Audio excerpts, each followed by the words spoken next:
Yo guys, balik lagi sama Fendi, si Jepu. Sebelum kita mulai, gue mau berterima kasih dulu sama Wondershare Recovery yang udah sponsorin video ini. Ini adalah software data recovery buat mengembalikan file, foto, video, atau audio kalian yang lenyap. Untuk detailnya, cek link di deskripsi. Oke, nggak usah pakai lama, langsung aja kita cus ke kontennya. Oh iya, tapi sebelumnya, biar gue nggak terlalu sedih-sedih amat nih gara-gara HP ini yang super mahal, boleh bantuin gue buat like video ini ya. Thank you. HP ini gue beli langsung di Sony Singapura ya, dan cuman ada satu varian aja, warna hitam, 12GB RAM sama 512 storage-nya. Untuk harga 2.299 Singapura dolar, atau kalau dirupiahin sekitar 24,2 juta rupiah. Yang dapat free 128GB SanDisk SD card dan earbud Sony WF-1000XM4. Terus kita juga ditawarin vlog bundle yang dapat monitor sama Bluetooth gripnya ya, seharga 399 Singapura dolar atau sekitar 4,2 juta rupiah. Kalau kita beli di harga normal itu ada di 5,4 juta loh. Beneran mahal kan guys? Dan buat kalian yang emang tertarik sama HP ini, bisa langsung cek aja IG atau Tokopedia-nya sg.shipshop. Just tip rekomendasi gua karena beli langsung di Sony Singapura, dijamin resmi bayar pajak, jadinya IMEI aman. Dan kalau kalian ada masalah sama HP-nya, SG Shipshop ini bakal bantuin kalian buat klaim ke Sony Singapura. Dan ini dia boxnya yang berwarna dasar putih, tipikal boxnya Sony Xperia ya, dengan tulisan Xperia Pro Eye. BTW, I-nya itu kepanjangan dari imaging. Dan di belakang selain ada informasi tentang HP-nya, ada juga tulisan no plastic in packaging. Yes, artinya go green. Pas dibuka langsung disambut sama HP-nya itu sendiri yang dibalut sama kertas putih. Terus ada buku-buku nggak jelas dan ternyata masih dapat chargeran, kapasitas 30 watt dan ada juga kabel chargeran Type-C ke Type-C.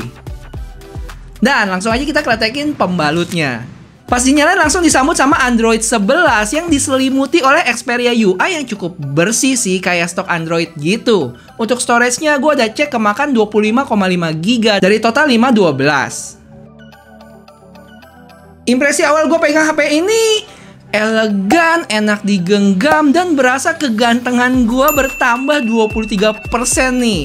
Enak genggam di sini karena selain bentuknya yang ramping, di sekeliling sisinya itu ada tekstur garis-garis gitu ya guys, jadi nggak licin-licin amat. Habis itu bagian belakangnya juga frosted, yang mana susah buat nempel sidik jari. Terus kamera modulnya juga agak beda dari HP-HP Sony lainnya, yang posisinya di tengah gitu. Untuk bagian depannya, dia punya layar 6,5 inch dengan kamera selfie dan lampu notifikasi yang ngumpet di bezel atas. Habis itu ada dua speaker di bagian atas sama bawah yang menghadap ke kita. Di sebelah kanan ada volume button plus power button yang merangkap sebagai fingerprint. Lanjut ada shortcut key yang kalian bisa set nih mau buat buka aplikasi apa. Dan terakhir shutter button yang kalau setengah pencet bakal cari fokus dan pencet full ambil gambar. Di sebelah kiri ada SIM card slot yang bukanya tinggal congkel aja tanpa harus pakai SIM ejector. Terus dia tipenya hybrid ya, yang slot keduanya itu kalian pilih mau dimasukin SIM card lagi atau micro SD card. Terus lanjut ada cantolan buat diselipin tali gitu. Wow, udah kayak kamera beneran aja ya. Next, di bagian atas ada lubang yang diidam-idamkan oleh banyak orang, yaitu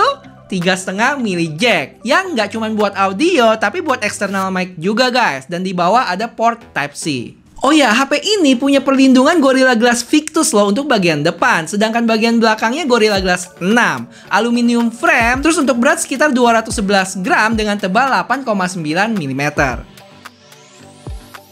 Yuk, sekarang kita ngomongin spesifikasinya. Singkat aja ya, mulai dari layarnya yang punya ukuran 6,5 inch OLED 4K HDR dengan rasio 21:9 dengan refresh rate 120Hz. Untuk performance-nya dia pakai Snapdragon 888, 12GB RAM, 512 storage dengan micro SD yang support up to 1TB.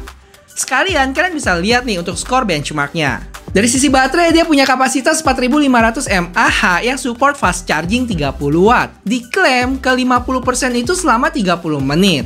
Dan sayangnya di HP ini nggak ada wireless charging. Terus untuk spek lainnya, dia udah 5G, udah dual stereo speaker juga dengan Dolby Atmos, IP6568 yang artinya water and dust resistant, USB 3.2 generasi 2. Dan sisanya kalian bisa cek di sini. Oh ya, untuk spek kameranya sabar ya, gue bakal bahas khusus di belakang.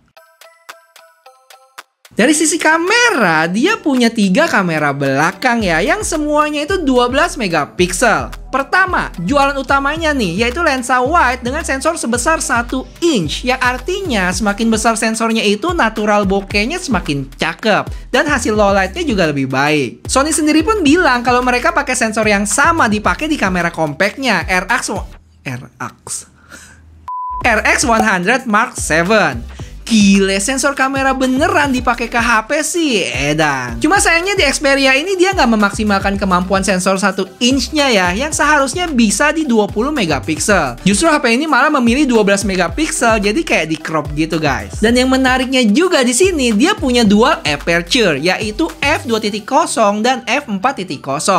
Yang mana untuk aperture f2.0 itu menghasilkan background yang lebih bokeh. Sekarang gue bandingin nih sama yang f4.0. Untuk para pro user sih pasti seneng banget ya ada fitur ini, karena jadi lebih punya kontrol akan gambar yang mau dihasilkan. Lanjut ke lensa telenya yang dia punya focal length 50 mm dan udah ada optical image stabilization, sama kayak lensa utamanya. Terus lensa ultrawide-nya itu dengan focal length 16 mm, kamera selfie 8 megapiksel, sama ada depth sensornya. Oh ya, terakhir nih dia pakai optik Zeiss Tessar. Itu tadi spek kameranya. Lanjut kita ke kamera apps-nya yang sekarang ketambahan satu app baru guys, yaitu Videography Pro. Karena kalau kalian ingat di Xperia One Mark III kemarin cuman ada Photo Pro sama Cinema Pro aja. Yang mana untuk Cinema Pro itu resolusi videonya ada di 21:9. Yang menurut gua nggak semua orang pakai sih, termaksud gua. Makanya lahirlah Video Pro ini dengan screen ratio normal. Di sini ada mode auto yang artinya shutter, ISO sama white balance-nya itu udah otomatis. Kalau mode autonya dinonaktifin, kita bisa ubah itu semua. Terus ada lock yang kalau aktif kita nggak bisa touch apa-apa di layarnya. Sisanya standar sih, di menu ada pilihan lensa, video resolusi, terus FPS-nya yang bisa sampai 120 untuk lensa 24 mm. Di samping menu ada settings, terus lanjut ada fokus, zoom, sama display.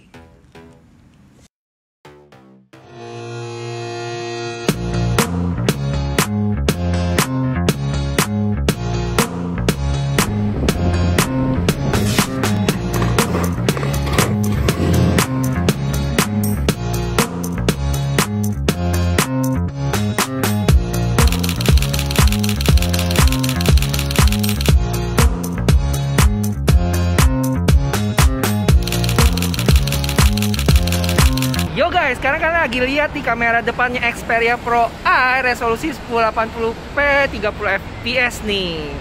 Dan kayaknya gue lagi mau main-main sama vlog kit ini nih guys. Cuma untuk detail unboxing sama reviewnya nanti aja ya di video setelah ini nih, video vlog hari Minggu. Tapi boleh lah gue kasih kalian spoilernya nih dikit. Sekarang gue ada informasi berguna buat kalian yang baru aja atau bakal kehilangan file-file kayak dokumen, audio, video yang penting nih. Yes, emang bencana sih kalau file-filenya sampai lenyap. Tapi tenang aja, ada Wondershare Recovery yang bisa bantuin kalian buat mengembalikan file-file tersebut. Caranya gimana bang? Gampang, kalian tinggal pilih drive mana yang mau di-scan, atau bisa juga pilih spesifik folder ya. Terus tunggu scan-nya kelar, pilih filenya, dan klik recover. Beres.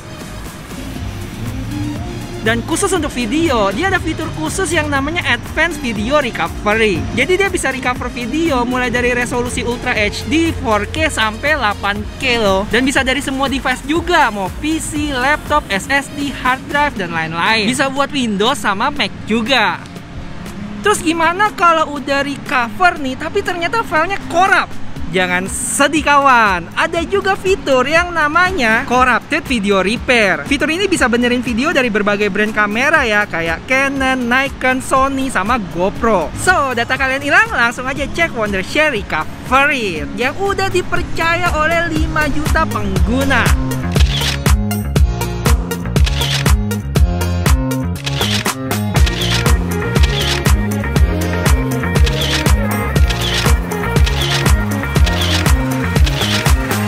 Oh ya guys, sekarang contoh kamera belakangnya untuk low light. Gue lagi pakai vlog kit nih dan mic eksternal. Wah, ini sih oke banget ya.